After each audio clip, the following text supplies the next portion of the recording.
বন্ধুরা দেখো, আজকে আমি এক জায়গায় ঘুরতে গেছিলাম। তো জায়গাটা একটু গ্রাম্য পরিবেশ, বেশ ভালো জায়গাটা।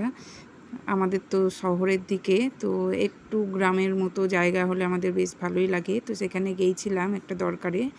তো সেখানে দেখি বুলবুলি পাখির বাচ্চাটা নিচে পড়ে গেছে, আর ওর বাবা মা তোলার চেষ্টা করছে, তুলতে পারছে না। তো আমি আমার হাজব্যান্ডের কাছে নিয়ে এলাম যাতে হাতের তালুতে ঠিক করে নিতে পারি। দিয়ে এবার একটু ওকে ওপরের দিকে তুলে দেওয়ার চেষ্টা করছি, কারণ বেশ সন্ধে লেগে এসছে, প্রায় 6:15 বেজে গেছে। তো পাখিটা যদি নিচে থাকে বিড়ালে বা কুকুরে খেয়ে নিতে পারে। তো সেই কারণে এই দেখো বুলবুলি পাখির মা আর বাবা এই যে ঘুরে বেড়াচ্ছে বাচ্চাটাকে বাঁচানোর জন্য, কিন্তু পারছে না তুলতে।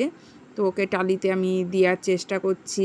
এখানে একটা পুঁই শাক আছে গাছ, তো এই গাছের ভেতরে যদি ঢুকে যেতে পারে তো সারা রাতটা অন্তত ওখানেই থাকতে পারবে। আর যেহেতু একটু ঝিরঝির বৃষ্টিও হচ্ছিল, সেই কারণে তো এই দেখো একদম আঙুলটাকে চেপে ধরে বসে আছে।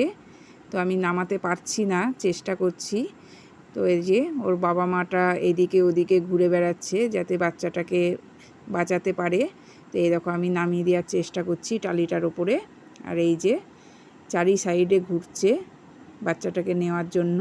এই দেখো পুরো আঙুলটাকে চেপে ধরে আছে, কিছুতেই ছাড়াতে পারছি না। এই যে একটুখানি ছাড়িয়ে এই যে পুঁই শাকের ভেতরে আমি ঢুকিয়ে দিয়েছি। দেখো একটু আস্তে আস্তে চলে গেছে, আর ওর মাটাও দেখতে পেয়েছে, বাবাটা ওখানে বসে আছে। তো ভিডিওটা ভালো লাগলে লাইক, কমেন্ট, শেয়ার করো।